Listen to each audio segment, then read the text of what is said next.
Hi everyone, I'm Alison Thompson from the BC Forest Safety Council here with colleagues Gerard Messier and Sue Reed. Also my guest Shannon Overland, which we'll be introducing shortly. We are based out of our Nanaimo office, which is located on the unceded traditional territory of the Coast Salish peoples, including the territory of the Snuneymuxw First Nation. For anyone who isn't aware, BC Forest Safety Council is a health and safety association for forest harvesting, sawmills, and pellet manufacturing. In BC, we work with forest sector employers, workers, unions, contractors, and provincial agencies to support industry to eliminate fatalities and serious injuries in the forest sector. We're excited to host our guest Shannon Overland and deliver this webinar tips to transition into supervision. We hope the content inspires you and gives you some useful takeaways to implement at your workplace. And before we begin, our webinar will be recorded. There's a diagram on the screen. Look for the orange arrow that will show you how to ask questions and seek help from our tech support. So if you're really stuck, of course, you can contact our office and ask for Sue Reed or email her at sreid, R-E-I-D, at bcforestsafe.org, or of course you can contact the office. And I am pleased to introduce Shannon Overland. It was hard to compress her bio into one screen, so you could read what we've got there, but in addition to her forest safety background, she also has been working with national and multinational companies, so we're very excited to share her thoughts and ideas with our audience today. Shannon, I'm going to turn my camera off now and make you the presenter.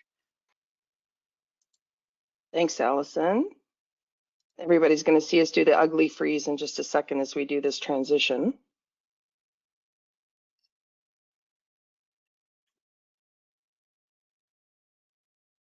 Okay, and we should be seeing my screen now. So I want to say thank you again to Allison. We've been colleagues in the past, and it's really nice to be able to come back into this environment and have a conversation with everyone here. And so we're going to go over some content around best practices and some of the things that I've picked up in the different observations that I've made in my past, specific to transitioning into a supervisor role. And so with that, I'm gonna jump right into it. What I'd like to do here is take a look at what we're going to talk about today. And I've got three main categories that I'm going to share with you. And one of them is just around, hey, let's talk about bosses. Let's talk about good bosses. Let's talk about bad bosses. Some of you have done some of these conversations before. But you know what? They really sit at the ground level of what that transition looks like and some of the things that we should be thinking about. We're also going to be looking at what are some of the things around clear expectations, understanding the system in which we work. And that proves to be a little bit more complex sometimes than what we really think we're getting into. And the final part that I want to get into today is around engagement and inquiry, okay? So if we open this up and go in a little bit deeper, we've got three main objectives that we're going to cover today. One of them is just understanding the importance of the onboarding process. This includes the orientation as well as the continual development. And so you're going to see aspects of here where you may have had some of these things put out in front of you if you're a supervisor, or if you're a group that actually does the development of the supervisors, you may already be doing these things, and that's fantastic. And so there may be other areas that you can layer in for that continual development. We're also going to be able to identify and apply some of the key elements of development, leadership development specific to supervision. And the final one in here is looking at an onboarding and a development process. So this kind of takes the idea that you've got to do a little bit of a reflection in terms of where we're at and where do we want to go with this. And those are really critical. So the very first thing that we want to do is we actually want to take a look at a little bit of a poll here. So as I'm talking, you're going to see the poll is going to be set up and you're going to have an opportunity to answer it. The very first part of this poll is looking at when you made that initial transition into being a supervisor, a boss, a lead, whatever the language that you use within your organization, how was it done? Okay. So number one, you received some orientation, training, coaching and mentoring, ongoing feedback, continuous support. The second one in there is that you were provided a comprehensive operational and safety onboarding. Okay. The third one in here is that, you know what, you were given all the information for your safety roles, all the elements of the safety responsibilities. You know, it likely came with a piece of paper that you needed to sign off. And the third one is, hey, you know what, I was out there one day, I was working, and the very next day I was handed the keys to the truck or whatever that rite of passage was, and I was now the boss of maybe even the same people that I was working for the day before. So let's give you a second here to put your best response in here, and then Gerard is going to report to us what the results of those poll findings are. All right, thanks, Shannon. It's Gerard here, everyone. Looks like we've got about 60% of the people who have responded, so we'll give you another few seconds to make up your mind on this poll. Fantastic. Thank you, Gerard. I think we'll try for at least 75%. Oh, it's bumped up. People are making up their minds.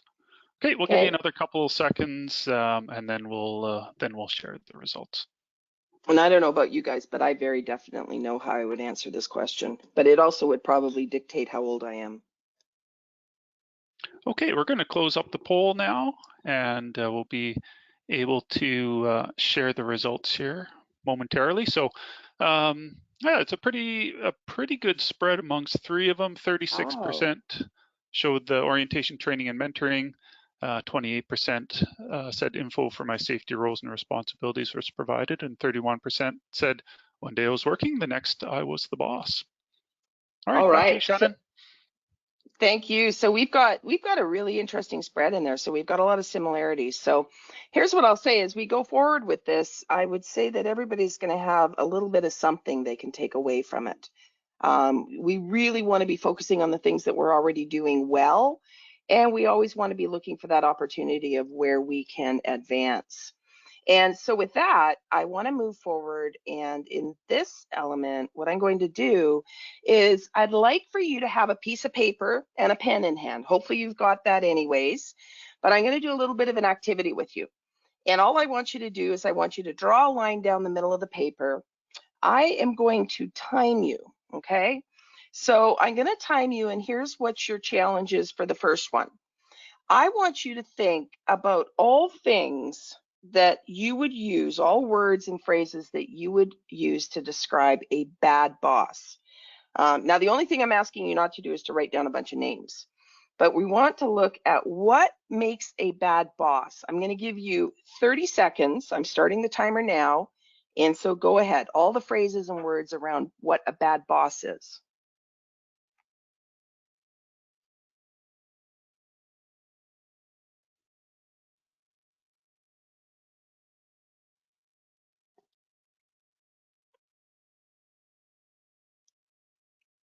Okay, we've got about 10 seconds left to go.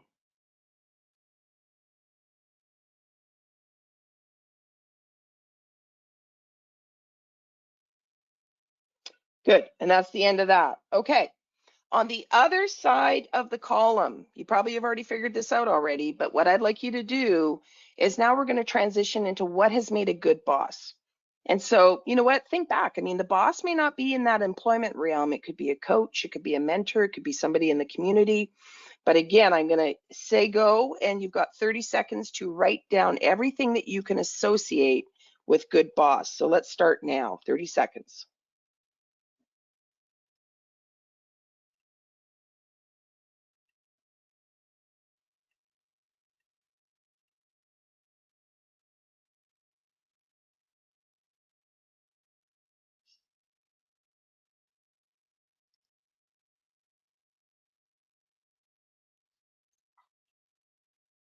Just less than 10 seconds.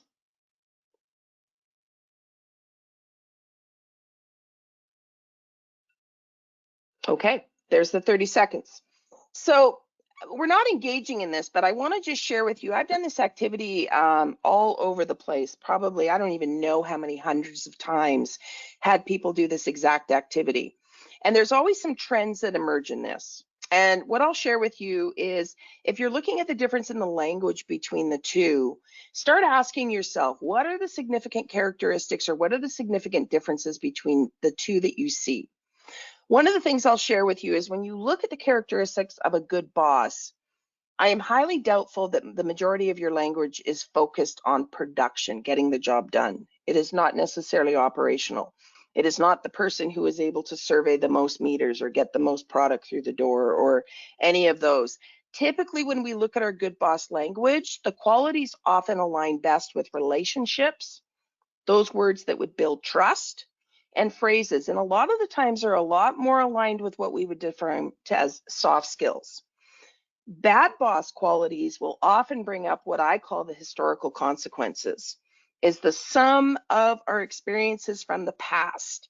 And the challenge is when you step into a leadership role and you're in that moment, you are very often dealing with the experiences that people have brought forward with them from their other experiences, from their prior history. So these are some of the challenges that we have. You know, a lot of the times as you look at these words, we'll often put down good communicator as opposed to, hey, they were really good at listening, or they were a really good cheerleader, or they really worked with me to establish development plans, which would all be aspects of communication. So if you're seeing those kinds of words in there, what you want to do is you want to start digging into those a little bit more. We often speak in labels. So I'll challenge that in the bad boss column that we've probably labeled a lot of those. And you've got to remember too, when we're out there, and if any of you are in the position where you are in a supervisor role right now and you're self-reflecting on this, a lot of the times what we do is we will judge ourselves based on our intent. The challenge is the people that we interact with are basically basing their judgment or their assessment of us based on their perception. And this can often cause a gap, and we want to be aware of it. You know, one of our most significant challenges out there is around the term mental models. And I talked to you about historical consequences. We bring forward our historical consequences. We see forward based on the sum of our past events, which can be termed to be assumptions and biases that we move forward with what we're doing. All right. So just a little bit of kind of rumbling up some of those words and thinking about what some of those words are and truly asking yourself, what do I aspire to be? And how do I label it? What would people see or hear me do to support those kinds of behaviors? You know, when we look at the whole idea of task versus relationship, and we have to be operational, we absolutely do. You know, if we look historically and traditionally, leadership and the approach to leadership has typically been very heavily weighted to the task side of the scale. You see the problem, you fix the problem, or you assign it out to somebody else. But that's often been one of the mentalities of how we move people forward. And you see a lot of that, doesn't matter the size of the organization. We are production focused, operational, strategical, tactical, command and control, directive. We like to go out there and tell people what to do, get the problem fixed. We have to do that. I'm not saying that we're ever going to leave that apart. And there is a lot of time out there when it is absolutely, you know, critical to be directive. But what we also need to do is we need to be thinking about the relationship side of it as well. Trust is one of the most essential forms of capital, okay? If we don't have trust out there, we do not have the following of the group that is working with us. They might do the task for us, but we will not get the discretionary effort. We will not get the above and beyond. We will not get what we often talk about from a cultural standpoint to be an interdependent one where people are really comfortable talking to one another. Hey, listen, you know what? I noticed you forgot to put your hard hat back on when you came back on site. Oh, hey, thank you very much. You know what? It totally slipped my mind. We avoid getting to those stages, and those are the ones that we want to get to. So as a leader out there, you've got to ask yourself, what does it take to develop trust? We're going to talk about that a little bit as we go forward in the workshop, specifically around engagement and inquiry and the willingness to basically create dialogue with the people that we're out there with, okay? We need to be that good communicator. There's other elements in there in terms of how do we lead by example, all right? We often say that you need to do it, but we don't go out and discuss what the barriers are to it. Sure, it's great to lead by example. You know what? You expect everybody to put a seatbelt on in the vehicle, but that one day that all you have to do is go down the road a little bit and you're in a bit of a hurry and you don't do that, you lose that trust and you lose that relationship. So we don't bring those barriers up. We often just say, hey, this is what you need to do. Another element that we need to look at is how we manage our expectations. And we're going to move into those ones as well. And so we continue to ask ourselves, you know, as great supervisors, how am I managing this balance? How am I managing those soft skills, the relationship building, the engagement, the collaboration, the co-creation, even in an environment that may have very traditionally been, hey, do this, here's the goal, here's how we get it done, there you go. All right, so ask yourself those questions. When we come down to what some of the key elements of development include, clear expectations is probably one of the critical ones. And I know from my own experience working in the safe audit environment, you know, the safe companies environment, doing audits and that, this is one where we very often have created the clear expectations, the roles, the responsibilities. We understand what we are to be doing to meet WorkSafe compliance. We understand what we are to be doing to meet SAFE certification. You know, and there's many organizations that actually have gone beyond that and are working on best practices. So we have to ask ourselves, though, what is the process of getting there? You know, when I used to do training for the BC Forest Safety Council, and we were first sort of implementing the safe company system, a lot of people said, well, can't we just be given a program? Can't you just, isn't there just a cookie cutter one that goes out to everybody? And here's the challenge here. As much as we may be similar, there's no two organizations that are the same. So you have to continually ask yourself, what is the process? One of the typical things that we do is we build up our expectations, we build up our rules, our policies, you know, all of those written directives. This also can include some of the tribal knowledge that's going on in our environment that isn't on paper. But how does that sit with everybody? Is it accurate? Is it repetitive? Is it redundant? Do we have any policies or procedures that actually conflict with one another? So this is sort of that baseline. We have to understand what we are required to do. You know, how do we measure competency in this one? This is one of the ones that especially comes out of the safe company audit in terms of what does it take to be competent? Are we looking at people in their regular role? Are we looking at people in their out of scope role, or what we might call upset conditions? How does that align? So then we go over to the lead by example. And as I said before, we often tell people to lead by example, but we don't actually discuss what it takes to do so. And more importantly, what is going to happen when there's an issue out there? And even the supervisor themselves is, you know, prompted to take that shortcut, or it'll just take a second. Or we've got some of those organizational factors occurring where we're coping, or there's a sense of stress and urgency. We're trying to multitask. Each one of those will have impact on whether our people can truly stick to what the expectations are. And so one of the things I really encourage you to do is have those conversations about what gets in the way of good. The next one in here from a real basic is the feedback and managing performance.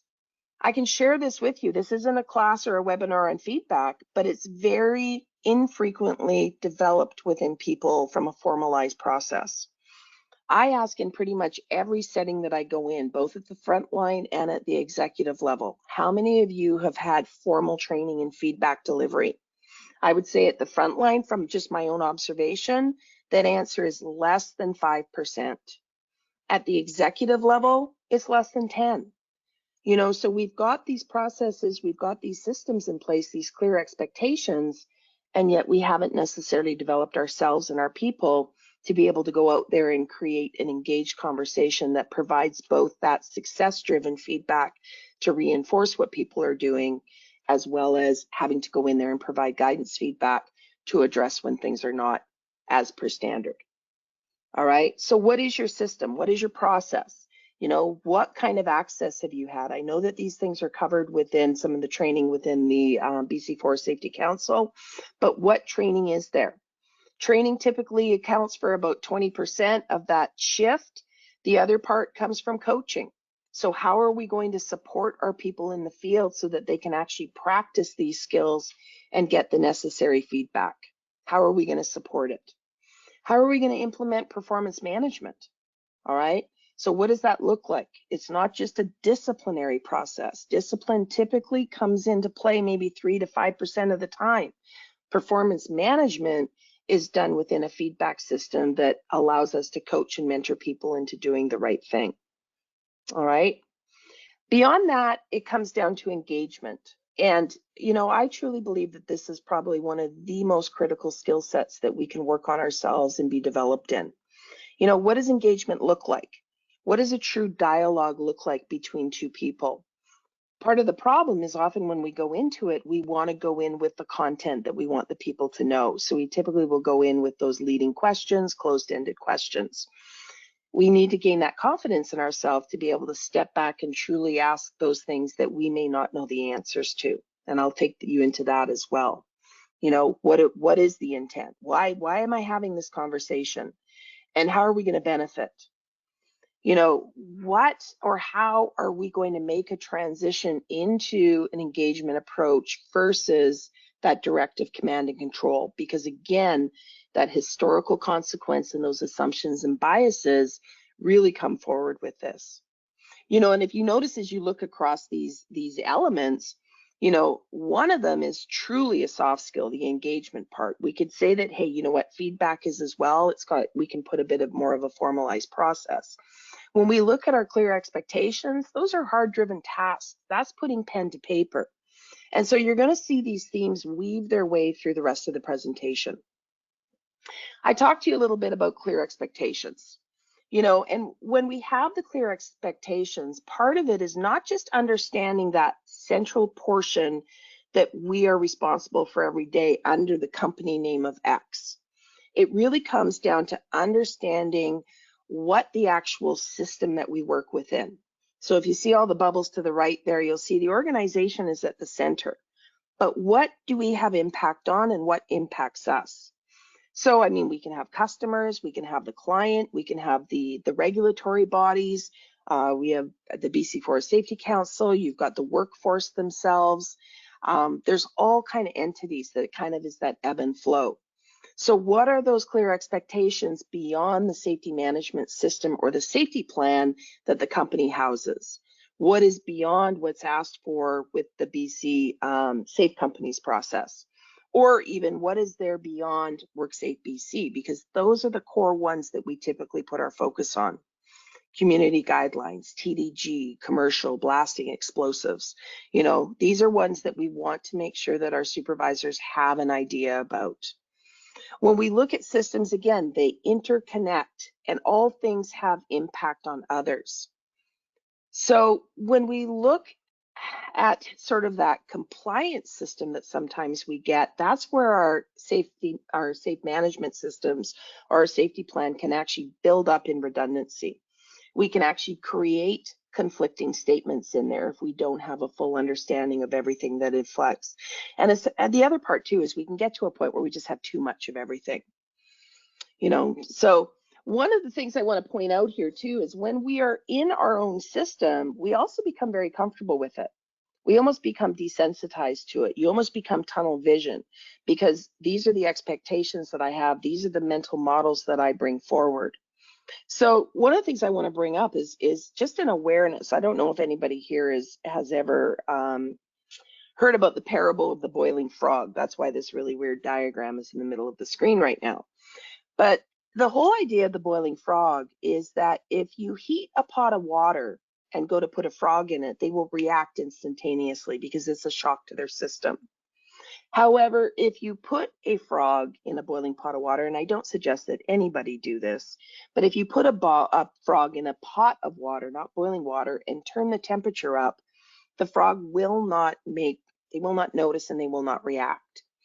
And we use that as sort of a learning tool because when you are sitting in a system, it is very easy for things to creep and move around and we don't necessarily see it.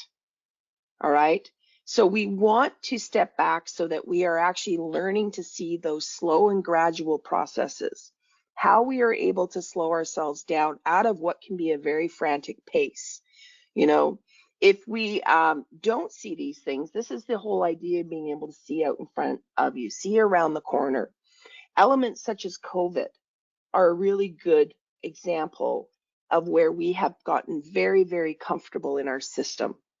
And as a result of that, I'm quite sure many of you on this phone are dealing with the supply chain issues that have resulted from it and many other stimulus to the system, the larger system. So even in that supervisor role, how do we step back and not get too comfortable with things so that we are truly going out and looking for what's the next thing to go on? What's happening here? I'll bring it up further because I'm going to talk about, how we use content and intent. And, one of the best things I heard on site just recently, somebody was talking about doing job briefings or safety meetings, toolbox meetings, however you term them. And as they said, man, you know what? It's a real challenge going out there because it's the same site. They're doing the same thing. How do I make this exciting? And somebody else said, you know what? We have an opportunity to ask people not what's the same, but what's changed or what could change. That right there, that one question that'll play into sort of the engagement part is a fantastic opportunity to refocus and have people reframe how they see their environment, to attempt to look out around that corner and get out in front of, the parable of the boiling frog. So the whole idea here is down to go slow to go fast. Okay, we can't rush anything. A couple of the other laws of change come down to the fact that many of our problems come from yesterday's solution. Another one is the harder you push, the harder the system will actually push back on you. The easy way out typically leads back in, and the cure can be worse than the disease. Okay, and the last one that is kind of the reverse of what's on the slide here is faster is truly slower. All right, so these are some of the elements that come out of Peter Senge's fifth discipline, talking about learning disabilities for change in organization. So those are some of the things that we want to be thinking about. How do we keep ourselves on our toes? What are some of the internal considerations that we need to know in terms of the system? Number one, and it comes right back to those clear expectations, is the policy, the procedure, and the system knowledge. What are those key functions? What are the job roles? What's applicable to the workforce? So we have what's applicable to the supervisor, but it is the supervisor's responsibility to also know how those and which ones apply to the different roles and functions of the workforce that they're looking over. What's the internal knowledge? All right, so that's within the organization itself. That's under company X. But then again, what's the external knowledge? And that's one of the ones that I often see missed when I look at sort of the clear expectations and within a safety management system, is what is going on the outside. And then we're going to move this one forward as well, but what is the actual content and the intent of activities? A lot of the time we put things out with great intent, but we end up becoming hyper-focused on content. And one of the phrases that will often come out of that is the term pencil whipping. Okay, when it's no longer about what the intent of what we're doing is, but more about getting the paper signed, getting the compliance element back in. All right. The second one, I know that SIF is a phrase within the BC Forest Safety Council. So the terminology that I've come along using is around exposures and the SIF exposures. So really, we kind of look at exposure in terms of that is the relationship that we have to the hazard. All right. If you come down to it, and a lot of times we still do talk in hazards, but the hazard is the source of the danger. And quite honestly, every single thing that is within reach or out of reach that you can touch or think about has the potential to hurt you. It has the potential to be a source of danger. And what happens is we go out there and we just start overgeneralizing it. And you'll hear the phrases such as, hey, what are the hazards out here? It's the slips, trips, and falls. It's the pinch points, mechanical energy. When we speak the language of exposure, we then speak about, hey, what could increase the exposure to the hazard? What could decrease the exposure to the hazard? The acronym SIF stands for serious injury and fatality. These are the events that have the most serious potential and result in the most serious injuries. These are life-changing injuries. These are not spraining an ankle or breaking a leg even. This is losing an appendage, losing the use of organ function, or the ultimate, which is the fatal. So how good is our knowledge and understanding of those elements and how we would communicate them? You know, when we come down to the different SIF exposures, they exist on multiple planes. There are behaviors out there that we could call SIF exposures, where somebody's behavior actually puts them in imminent danger. There are conditions or the actual hazards on site that could result in a serious injury or fatality. But that last one in there talks about what we just covered in the last couple slides. What are the systems? What are the policies? What are the procedures? What are the expectations? And many, many times out there, if you look deep enough, you will find that we either have policies that are missing, policies that are repetitive, policies that are redundant, that maybe even conflict with one another, or they're too overly complex to understand. Or quite honestly, that we have not accomplished what we need to do to orientate and train people to them so that they feel comfortable with that knowledge. So once again, that system, that safety management system, that external system that supports, all of those apply at a very high level. Okay. So the final part in here around that internal consideration is competency. What does competency look like? First of all, who? So within the SAFE audit, within the SAFE company's audits, is a requirement to assess competency, both of the workforce as well as the supervision. But we have to ask ourselves, what do we assess? What is it going to look like? When we look at skill development and somebody is first introduced to a skill, whether they're learning to work, use a piece of heavy equipment or a power tool or a data entry process or a surveying process, what we can say is that they've essentially entered at a novice stage. They've just been given the recipes or the steps or the framework in terms of how they're going to do something. That is basically 40% of the population. Once they've been trained, they stay in that novice stage. To accelerate into what we might call advanced beginner, that takes understanding that the recipe might not work, that framework might not work, that if I try this feedback system and it gets me asking a question, that somebody could very likely look at me and say, I'm not going to get hurt. And then you're stuck there for a second. But that is a good sign that you've progressed in the competency. We move further past that into what we might call proficient. And proficient is when we start to realize, hey, you know what, there's different ways to do this. All right, I've had more experience with them. I've come up against more failures and realized that I need to pivot. These are key elements of competency development and often things that we don't necessarily think about. What is our knowledge of the safety management system? What is our knowledge of the skills that our people have to accomplish out there? And this is not saying that a supervisor has to be fully skilled or competent at the skill themselves, but a competency process allows us actually to put the framework in place and assess to a framework. All right. The other elements about competency is when we do competency, we essentially, or the majority of the time that I see it done, is that we are assessing for an in-scope process. All right. So that means the task is being completed as routinely as routine could be. So a couple other elements that we need to be thinking about as well is, what does out of scope look like? What's the hey, what if?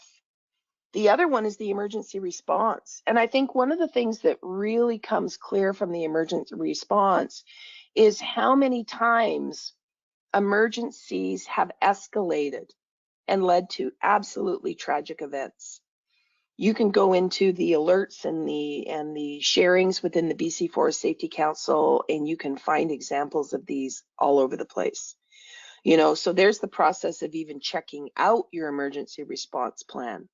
So we can then ask ourselves beyond that, what else? What else need we be thinking about?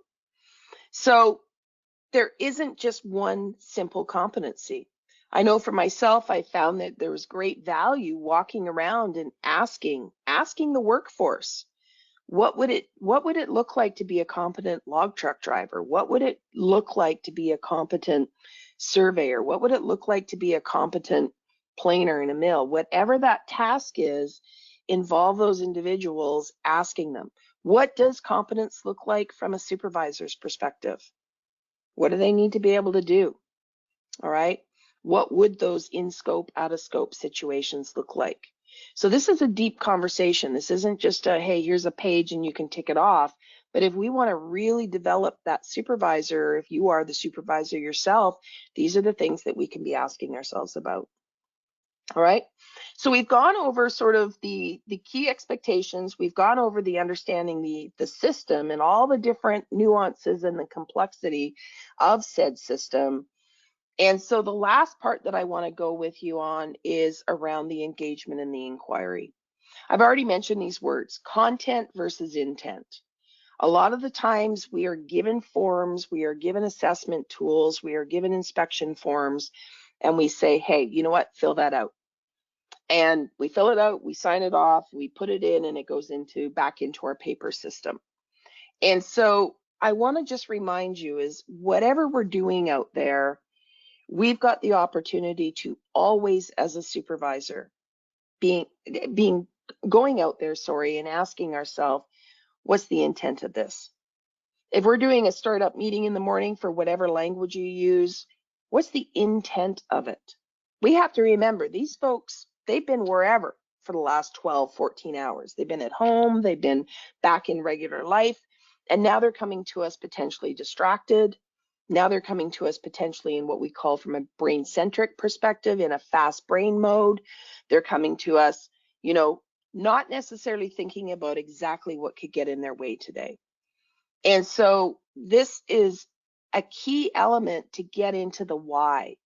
The purpose of the job briefing meeting is to get everybody settled back in, get everybody focused on the task, have that conversation about what's the same, what's the difference, what could hurt us today, what could go wrong out here today, what might cause us to pause the job today. Those are all engagement questions that can bring that engagement out in the meeting and help us meet the intent part. Okay, same thing with feedback and performance management. We have to ask ourselves, what are we doing? We're looking at coaching people. We're looking at, my feeling is that anywhere I go, the people out there in the workforce are truly intending to do the right thing. We have pride in our work. We show up. We're supporting people. And they're not looking to go out there and make a mess of things or make an error or, go off track.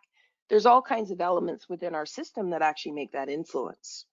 So again, same thing with the daily communication.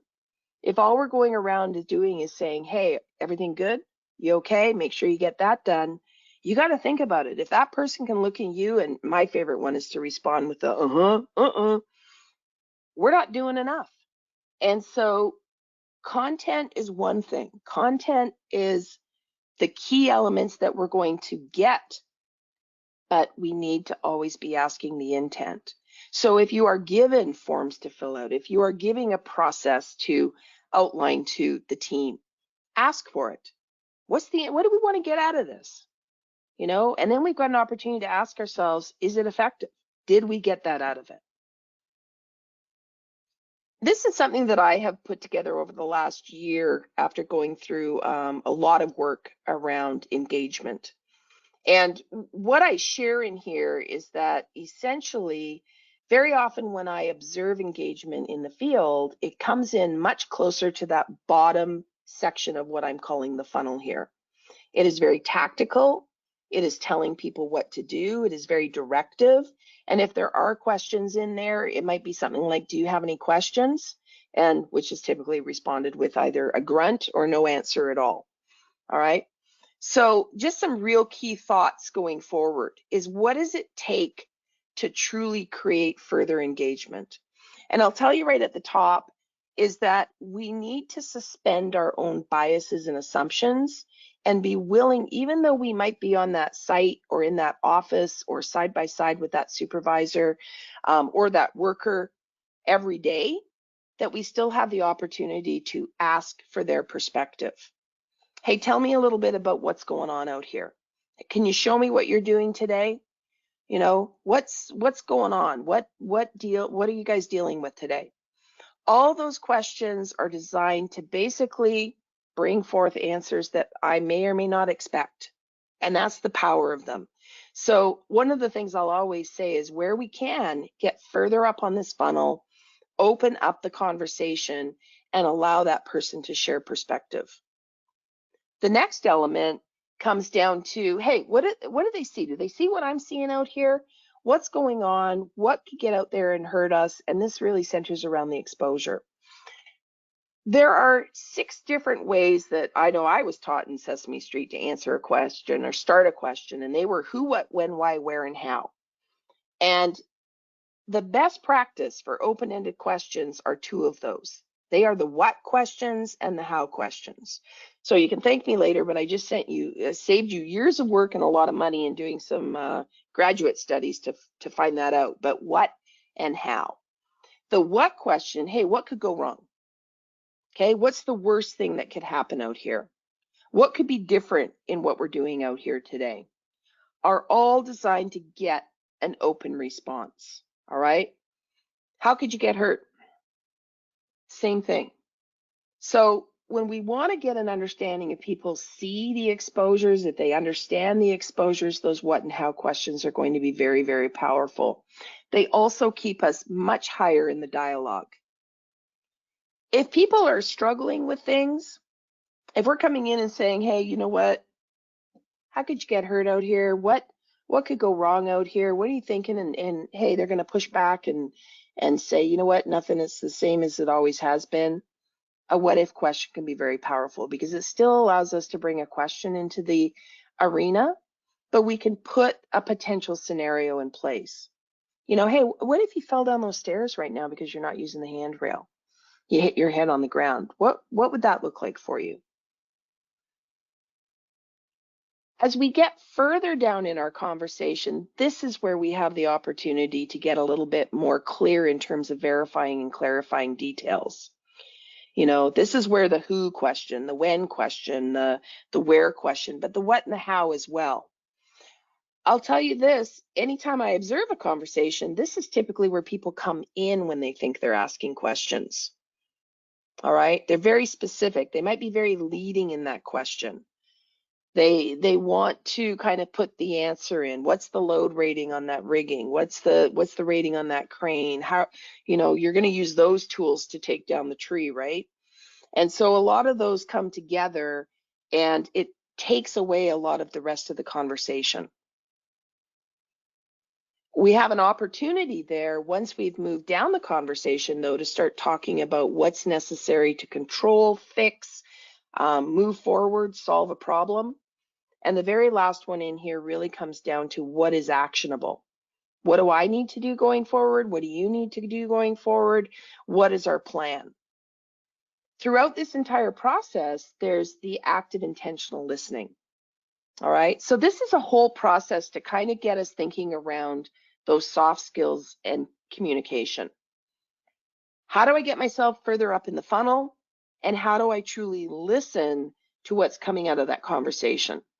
What I'll say is with the numbers of supervisors that I've worked with in the front line, as they start moving themselves up into the scope of work, up into listening to their perspective and being curious about what the people see on site, what they're experiencing, there's many, many times that when we walk away, people will say, man, I never thought about it that way. I'd never heard about that before. And so we want to work to intentionally listen so that we can help that team member, help that employee worker identify what some of their options are. You know, assist us in getting the work done and assist us in getting the right plan out there because these are extra set of eyes. All right. A good listener is more than just being silent or being that parrot or that repeat back or the aha. When I talk about intentional listening, that is really focusing on the person. What is happening with the energy? What is happening with what they're saying? What are they not saying when they say it? So the intent of the funnel, the intent of this slide, and this is only just an introduction to it, is to truly allow people to make a mindful change in their practice of how they have conversation. Again, the mental maps, the assumptions and the biases, and as well as sort of the way that we've come up through the system very much dictates how we operate going forward. When we're able to allow people to have insight, there's a bigger opportunity for the behavior to change. That comes from the research and the studies. When we look for behavior change, when we look as a supervisor how we support that, not only in our people, the people that you are supervising, but also in how your behavior can change going forward as well. It's that reflective process. All right. How we are intentionally as a supervisor is where we are going to develop. And with that, I want to sort of take us sort of into the closing round here, just in case there are some questions. I've thrown a lot of information at you today, and I've done so purposefully because, when it comes down to transitioning, making that transition or supporting that transition, there is no one way. There's no plan or there's no book that will tell you step by step how to do it. What I'm really hoping is, as you've been listening through that you understand that training and bringing on a supervisor is a long-term process. If you are the supervisor coming on, that it's not just an onboarding process. It is truly, what do you want to see yourself to be in a week, a month, 5 months, 2 years, 5 years? And what is it going to take to get there? This is what we talk about when we talk about creating learning environments. So what does that look like, and how do you as a supervisor, or how do you as a leader bring your supervisors in so that they can be part of that process? The core compliance elements are the minimal expectations typically, all right? And often don't address the how. It's the content and the intent. A core audit will ask for documentation. The interviews and the observations support that in terms of whether that is transitioned. But when we're developing people, they need to understand it from our perspective as well. That is part of it. Supervisors must be knowledgeable of their roles and their responsibilities. Okay, they have to be. And remember, this isn't just the company's safety plan. This is the system in which they work. So they have to be knowledgeable of those. They also have to be willing to lead them into action. And so what does that look like? That takes us back to the leading by example.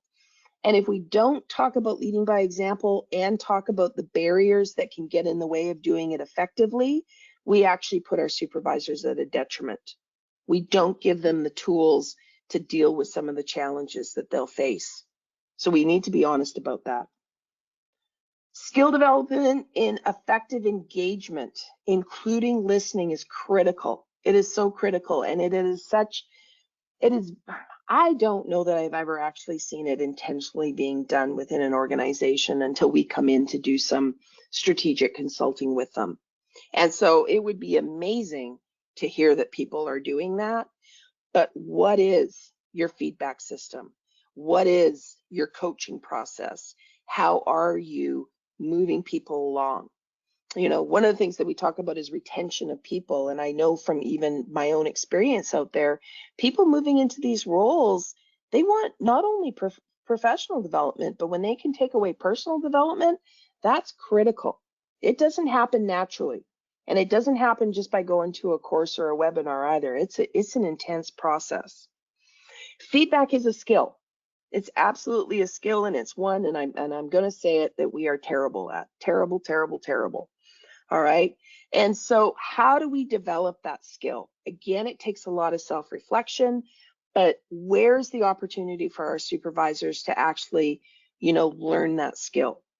One of the things that we also need to realize is that positive feedback is much more effective.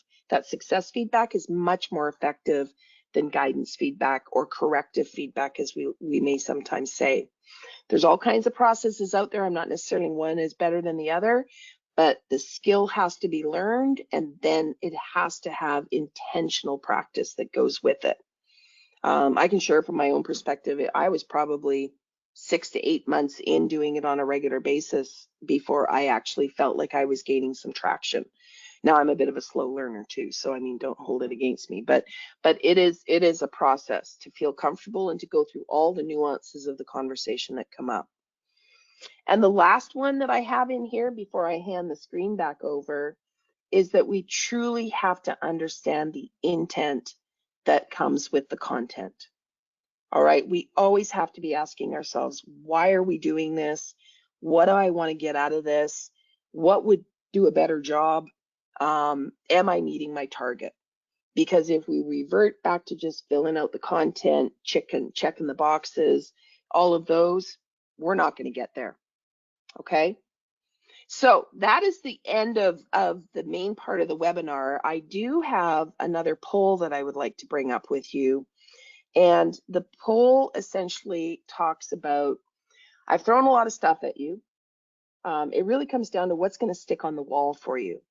And so I want to know, what do you feel is your best initial continual improvement after hearing some of this stuff? And I know some of you are still processing, but what is your best initial continual improvement action going forward? All right. Using clear expectations for your supervisor competency program. All right. So actually developing a competency program or thinking about it. Designing and implementing a development plan for supervisors. Reviewing and reinforcing the core and regulatory requirements? Or are you at the point where you can start looking to use best practice coaching and mentoring to support your supervisors and develop them further? All right, so that pulls up, and Gerard is going to give us the results when we get through there. Yeah, you bet. We've got about half the people who have voted so far, so we'll give people a few more seconds and then I'll share the results. And Shannon, just a time check too. We're nearing the 3 o'clock. Yeah, I see it. Yeah, perfect. Okay, I'll give people another couple seconds. It looks like most everyone has voted. Wait till we get above that 75% mark before we're sharing. There we go. All right, I'm going to close the poll and then we'll share the results. And another kind of split 3 ways by the looks of it, 3-way split between use clear expectations for supervisor competency programs. Almost a third say design and implement a development plan for supervisors, and 35% say use best practice coaching and mentoring. Interesting. It's good to see that coming back. I'm not surprised at the 3%, and I'm not surprised at the 3% because of the progress and the advancement in the industry that we've seen with the Safe Companies process. So I think that's fantastic. Interesting to me that the other 3 came in at almost an equal split. So there's lots of opportunities on many different levels. So Allison, I'm not sure if anybody there, I know there's one more poll to go. I'm not sure if anybody brought any questions into the webinar. We did have a question.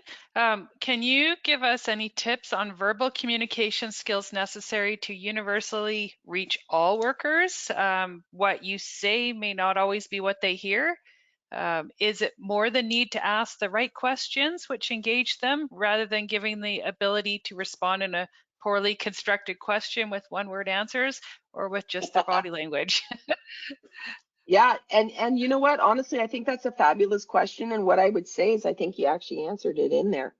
I would absolutely say if we can step back and if we can truly be confident that the people in the field that we're working with are there for the right reasons, then let's step in and ask. Let's ask those what and how questions. The true ones that just really inspire. Take yourself from the perspective of curiosity. I have found myself that diffuses a lot of what may have been interpreted as tension. You were talking about body language there, but it is opening it up to that potential of the unknown that sometimes we're very fearful of. Great. Thanks for that, Shannon. Appreciate that. And we'll just squeak one more in. Do you have any tips to help me convince my employer to enhance our supervisor development program? Yeah, you know what? The one thing I'll always say with that, and this is true of any kind of an ask we may make anywhere, is we have to state what's in it, not just for ourselves, but what's in it for the organization. So it's like when we say, hey, come come to the problem with the solution as opposed to just identifying the problem, is take that time to think out not only how that could benefit you, but what benefits would the organization get out of it as well. And when we talk about, you know, these elements, we're not just talking about the safety component of it, but we're talking about efficiencies. We're talking about all the different elements that would also improve with that, you know, time management, the production element, and so on. So that would be the key one, is sit down and really think about how's this going to benefit me, but more importantly, when you produce it, when you give it to your boss, is where's the benefit going to be within the organization. Oh, that's great, Shannon. So I guess we should conclude the questions and move to your last poll there. Okay. All right. So hopefully we've rustled up a little bit of interest with you. And so this last poll is really looking at, you know, when you're looking at these kinds of conversations and that, after attending this webinar, what might you be interested in for future content? Okay, this has been sort of widespread. Where would you like to get a little bit more focused? How to increase the effectiveness of our safety activities, so those system activities that you're already doing. How to implement assessments and actually assess competency. The third one is engagement and how to take that step to further improve your dialogue and listening skills. The fourth one is specific to feedback delivery, so how to develop my feedback skills. And the last one is really specific to the coach approach. Well, how do we implement a coach approach within the forest industry? And what I'll share with you on that one is we're not going to share the results of that. That is one that's going to go back into the BC Forest Safety Council so that they can give some thought as to what might be appropriate for future resources and webinars. So with that, I want to say a thank you to everybody and pass it back over to Allison. Super. Thanks, Shannon. Appreciate that. Thanks, everyone. I really encourage you to answer your poll questions. It's really important for us to make sure that we're meeting your needs and covering topics that are of interest to you. So, you know, we've got some great ideas there, and we're hoping to share them with the audience going forward. And Shannon, we really appreciated all your thoughts today, and thank you very much for making time from your very busy schedule to present to us today. So much appreciated. Sue is mentioning that we've got the handouts in the chat available for folks, so please make sure to download that if that's of interest to you. And we hope everyone today leaves being able to identify and apply key elements of leadership development at their operations. And I know I'll be thinking about Shannon's dialogue funnel and how to apply it using more of the tell me and show me. I think that's a fabulous slide and provides lots of good insight for good questions. And a plug for BC Forest Safety Council supervisor resources. Jared Messier on the line here has put a lot of time into posting really good information on videos, checklists. There's of course our training. Some of it is free, of course. So if you type in supervisor resources on our website at bcforestsafe.org, you'll see lots of good supervisor resources there. And again, if there's any feedback, of course, we're always about continual improvement and looking for sharing ideas. So feel free to send that to training@bcforestsafe.org. And that's everything I have to say. So thanks again, everyone, for your time, and enjoy your day. Bye for now.